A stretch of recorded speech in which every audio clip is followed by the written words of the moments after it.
नमस्कार दोस्तों। सर्दियों का मौसम दस्तक दे चुका है और पहाड़ी क्षेत्रों में बर्फबारी ने सुंदरता का जादू बिखेर दिया है। उत्तराखंड, हिमाचल और जम्मू कश्मीर में पिछले 24 घंटों से लगातार बर्फ गिर रही है, जो पहाड़ों की छटा को और भी आकर्षक बना रही है।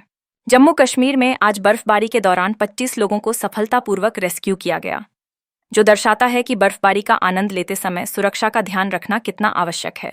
वहीं हिमाचल प्रदेश के लाहौल स्पीति क्षेत्र में तापमान -0.5 डिग्री तक पहुंच चुका है, जो सर्दियों की ठंड को दर्शाता है।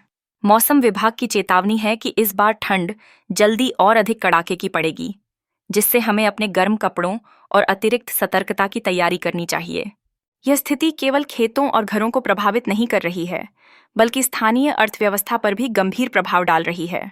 मौसम की यह विषम स्थिति न केवल नुकसान का कारण बन रही है, बल्कि प्रभावित क्षेत्र के लोगों के जीवन को भी अस्त व्यस्त कर रही है।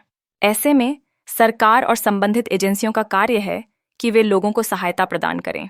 आपातकालीन सेवाएं सक्रिय होनी चाहिए और उचित राहत कार्य किए जाने चाहिए।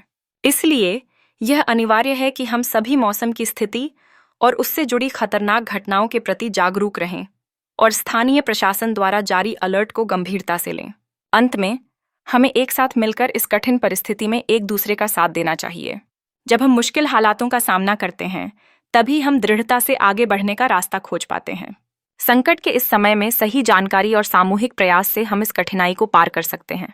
नेपाल में भारी बारिश के कारण उत्तर बिहार की नदियां उफान पर हैं। सुपौल, अररिया और मुजफ्फरपुर में हजारों घरों में पानी भर गया है। बारिश ने घरों को अपने बंधनों में बांध लिया है और लोग बालू की बोरियों से अपने घरों को बचाने की नाकाम कोशिश कर रहे हैं। इस संकट के समय में स्थानीय समुदाय एक दूसरे का सहारा बनकर खड़े हैं, उम्मीद की किरण में लिपटे हुए। बिहार के आम जीवन में अराजकता का माहौल है। पानी हर दिशा में फैल रहा है और लोग बाढ़ में अपने प्रिय सामानों और हरियाली को खोने के डर से जूझ रहे हैं। लेकिन आस्था और एकता की भावना ने उन्हें एकजुट कर रखा है। वे अपने अपने घरों की रक्षा के लिए भरसक प्रयास कर रहे हैं, एक दौरान संघर्ष में।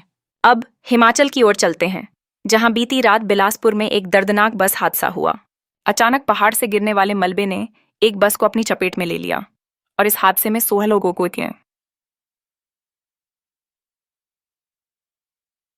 लोगों की जान गई। यह एक दुखद घटना है, जहां जीवन की बहार एक पल में ठहर गई। कुछ बच्चों को एनडीआरएफ के ऑपरेशन के माध्यम से सुरक्षित निकाला गया, जो उम्मीद की एक नई किरण है। राज्य सरकार ने मृतकों के परिवारों को Rs4 लाख की सहायता राशि की घोषणा की है। लेकिन क्या यह सहायता उन पैसों को भर पाएगी जो इन परिवारों ने खो दिए हैं? ऐसे समय में हमें सोचना होगा कि हम कैसे एक दूसरे के साथ खड़े रह सकते हैं। ईश्वर उन आत्माओं को शांति प्रदान करे जो इस हादसे में गईं। अब मौसम की स्थिति पर एक नजर डालते हैं। उत्तराखंड के चमोली में लक्ष्मण मंदिर पूरी तरह बर्फ से ढका हुआ है, मानो प्रकृति ने अपने अद्भुत सौंदर्य से इस स्थान को सजाया हो। जम्मू में सोनमर्ग में करीब 20 इंच तक बर्फ गिरी है, जहां बर्फ का चादर प्रकृति के जादू का प्रतीक है। लद्दाख में प्रशासन सड़क से बर्फ हटाने में जुटा है। हिमाचल के धर्मशाला और केलांग में जबरदस्त हिमपात हुआ है और बर्फबारी ने स्थानीय लोगों का जीवन अस्त व्यस्त कर दिया है। यह बर्फ कई मायनों में खूबसूरत होते हुए भी जीवन की चुनौती बन जाती है। लोग इस मौसम में ताजगी और संघर्ष का अनुभव कर रहे हैं, जो प्रकृति के विपरीत चेहरा है।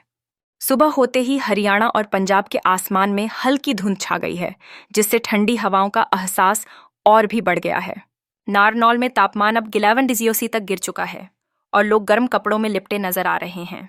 मौसम विभाग ने चेतावनी दी है कि अगले 2 दिनों में कोहरा और ठंड दोनों बढ़ने की संभावना है, जिससे सुबह का समय और भी ठंडा लगता है। राजस्थान में भी गुलाबी ठंड का आगमन हो चुका है। जयपुर, नागौर और सीकर में तापमान 26 डिग्री से नीचे गिरने के साथ साथ सुबह की विजिबिलिटी कई स्थानों पर केवल 100 मीटर रह गई है। इस ठंडी सर्दी के बीच मौसम विभाग ने स्पष्ट किया कि आगामी दिनों में बारिश की कोई संभावना नहीं है, जिससे लोग अब सर्दियों का आनंद लेने के लिए तैयार हो गए हैं। मध्य प्रदेश में भारी बारिश का दौर अंततः समाप्त हो गया है और सिर्फ हल्की बूंदाबांदी और बादलों का मेला पिछले 2 दिनों से बना हुआ है। मौसम विशेषज्ञों का मानना है कि 10 अक्टूबर के बाद मॉनसून का पूरी तरह विदाई लेना निश्चित है और इसके चलते किसानों के मन में चिंता की एक नई लहर बन गई है। उत्तराखंड, हिमाचल प्रदेश और जम्मू कश्मीर में भी ठंड ने अपना असर दिखाना शुरू कर दिया है। बर्फबारी का सिलसिला तीसरे दिन भी जारी है और तापमान कल्प, केलांग और बारालाचा दर्रे में माइनस में पहुंच चुका है। यहाँ के लोग बर्फबारी का आनंद लेते हुए अपनी जिंदगियों को गर्म कपड़ों में ढकने का काम कर रहे हैं। इन सभी क्षेत्रों में मौसम बदलने की घटना बरसाती और ठंडी हवाओं का संगम बनकर सामने आई है। यह मौसम बदलाव न केवल स्थानीय लोगों के लिए बल्कि कृषि और अन्य व्यवसायों के लिए भी महत्वपूर्ण है। आने वाले दिनों में मौसम की गतिविधियों पर नजर रखना आवश्यक होगा ताकि हर कोई इस ठंड का सही तरीके से सामना कर सके और तैयार रह सके। प्रधानमंत्री नरेंद्र मोदी आज महाराष्ट्र का दौरा कर रहे हैं, जहां वे मुंबई के नए इंटरनेशनल एयरपोर्ट टर्मिनल का उद्घाटन करने वाले हैं। यह टर्मिनल न केवल राज्य की वृद्धि में सहायक होगा बल्कि पर्यटकों के लिए भी एक नई शुरुआत का संकेत है। अद्वितीय आंतरिक संरचना और उच्चतम सुरक्षा मानकों के साथ यह टर्मिनल वैश्विक स्तर पर हमारे देश की छवि को मजबूत करेगा। इसके अलावा मुंबई की पहली अंडरग्राउंड मेट्रो लाइन का उद्घाटन भी किया जाएगा। यह मेट्रो लाइन न केवल यात्रा को आसान बनाएगी बल्कि ट्रैफिक की समस्या को भी समाप्त करने में एक महत्वपूर्ण भूमिका निभाएगी। इस मेट्रो प्रणाली के माध्यम से शहर के विभिन्न हिस्सों के बीच क्वाइसू और सुविधाजनक कनेक्शन स्थापित होगा, जिससे नागरिकों को समय की बचत होगी और जीवन स्तर में सुधार होगा। आज की ये गतिविधियां न केवल मुंबई बल्कि पूरे महाराष्ट्र के लिए विकास के नए मार्ग खोलेंगी। मोदी जी का यह दौरा कई परियोजनाओं की शुरुआत का प्रतीक है, जिससे स्थानीय निवासियों को रोजगार के नए अवसर मिलेंगे और राज्य की आर्थिक स्थिति में सुधार होगा। जब हम देखेंगे कि ये नए इंफ्रास्ट्रक्चर किस तरह से रोजमर्रा की जिंदगी को प्रभावित करेगा, तब इसका महत्व और भी स्पष्ट होगा। मौसम की बात करें तो आज महाराष्ट्र और विशेष रूप से मुंबई में मौसम सुहावना रहेगा। हल्की बूंदाबांदी की उम्मीद है, जो गर्मी से राहत देगी। ऐसी परिस्थितियां जब भीरों ये परियोजनाओं का उद्घाटन होता है, तो यह जनता के लिए एक सकारात्मक संकेत है। आपसे अनुरोध है कि आप अपने शहर या जिले का नाम नीचे कमेंट में जरूर लिखें। इस प्रकार की जानकारी न केवल हमें जानने में मदद करती है बल्कि हमें एक संबंध में भी जोड़ती है। हमें आपकी राय और विचारों का इंतजार रहेगा। वीडियो को लाइक करें, शेयर करें और DLS न्यूज़ चैनल को सब्सक्राइब करना न भूलें।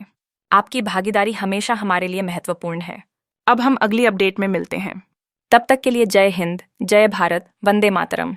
इस भावना और एकता के साथ हम सभी मिलकर अपने देश को आगे बढ़ाने में सहायक बन सकते हैं।